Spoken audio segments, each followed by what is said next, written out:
This time of year, we often greet one another with the words Happy Christmas. And why not? Happiness is a positive emotion that we want our family and friends to experience.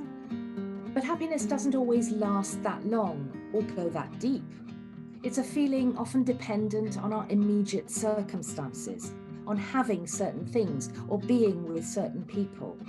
It's a transitory emotion that can easily be replaced by other emotions like sadness or anger, for example. In the very first Christmas story, we're reminded that Jesus was born in the most difficult of circumstances. Mary and Joseph had travelled probably for many days.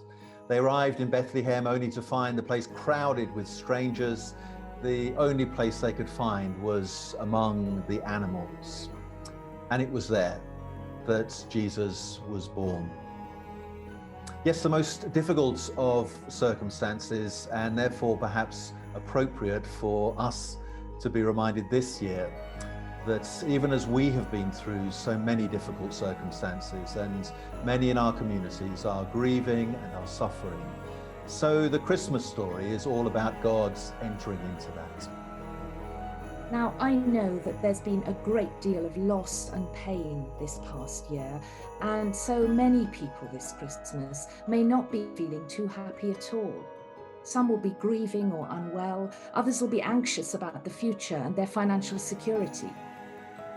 What the Christmas message offers isn't a quick fix for these things. It won't necessarily bring you happiness.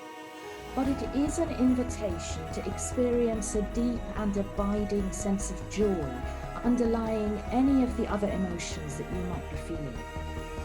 This joy isn't a fleeting sentiment, and it isn't reliant on your particular situation at any given time.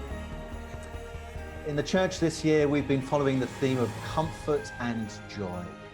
And we take comfort, first of all, from knowing that whatever our circumstances, God is with us. Joy comes from knowing deep within ourselves that we are each loved by God. Joy comes from trusting that all will be well. And joy means that we can have a very real hope for the future. So alongside comfort, the Christ child whom we encounter again this Christmas offers us each the gift of joy. I hope and I pray that you will experience something of this joy in your own lives. And so on behalf of Bishop Martyn and myself, may I wish you all a blessed Christmas and a peaceful New Year.